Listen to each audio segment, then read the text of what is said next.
Well, good morning, good afternoon, and good evening. We've got a great sunset going on. It's Sunday, July 11th. We're now in Asia, so if you're in wherever you are, how you doing?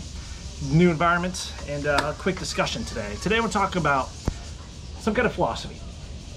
I don't really want to deal with all data spreadsheets every day. I don't want to put spreadsheets and tablets and graphs and charts all over this all the time.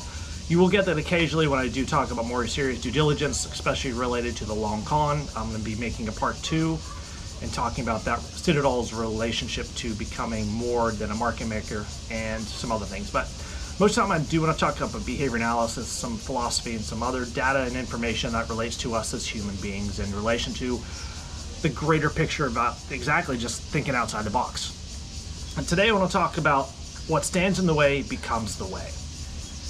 And this has become more evident, I think, the more, probably since January, I think people started to slowly realize what is in front of them, as in the banks or the hedge funds is the problem. But then again, this is the only way to go forward with this. Because you think about the momentum that invaded this whole situation from January, I'd say maybe November, December, January, February, even March, and still going on through today. It has captured basically a perfect storm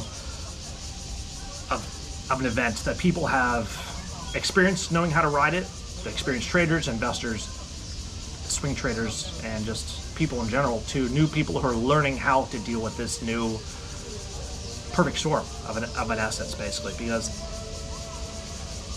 people riding bikes.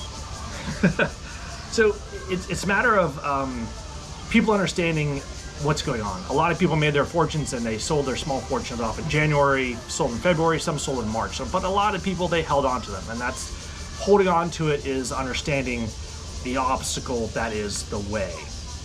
And all around here we have the retail investors, because this is, you could say it's almost a black swan event. And I will be talking about another video about why I think this is a good example of a black swan event, but also the period of time we're dealing with now, as of nothing happening, as if this could also be called a black swan event.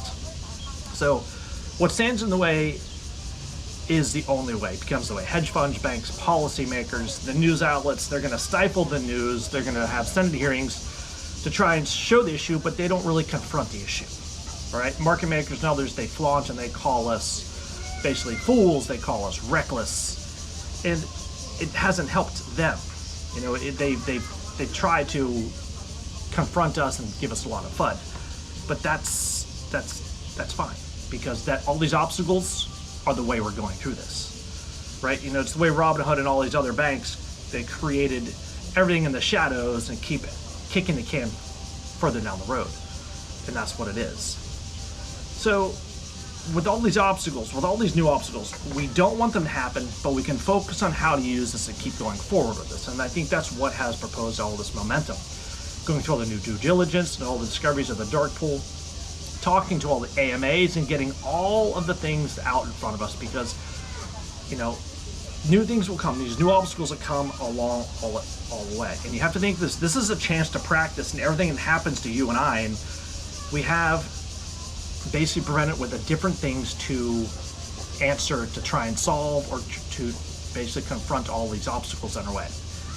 And that is going to be quite an interesting thing. It's basically the boulder in the road is the story. If you know the boulder in the story, you know, there's a Zen Buddhist monk, and there's a king in the town, and he thinks the people in town are getting very lazy. So what does he do? He puts a huge, massive boulder in the road. People don't know what to do. They walk around it, they're trying to figure out what to do, but then a monk comes along. He looks at it, he tries to push it, he doesn't get it. He goes off into the forest, grabs a big bamboo piece of stick, and he puts it down, and he tries to basically get some force momentum and just get under it. He was able to move the rock slowly. He moves the rock, and the rock gets off the road. The Zen monk comes back, and he looks at it, and there's an envelope, little pouch down. Picks it up, and there's a little gold coin inside. And you have to realize that with every obstacle in the road, there will be a reward for that obstacle. So in essence we end up just have to discover new things along the road, and even within ourselves. And we have to connect the dots to all these obstacles out on the road. And it's been a very difficult challenge for a lot of people, but if you look at the bigger picture, because whatever stands in the way becomes the way.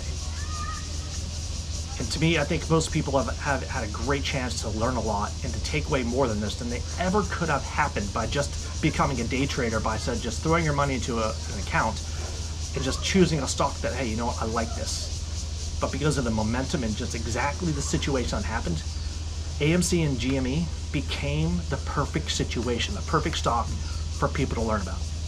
And I'll go through that in another video also. Because again, this is the perfect storm. This could be also called the black swan of an event. And all the obstacles in the way are the way. So anyway, to all of you out there, have a great day, have a great end of your weekend. I've got a couple more videos I'm going to talk about, but yeah, we'll see how this video works outside, see how the audio is. I don't know how sure it is, but it's just really too hot inside, and with the weather like this and a setting like this, it's hard to pass up not sitting outside and really to catch up on those moments before the craziness of the week happens. So to all of you, hold the line.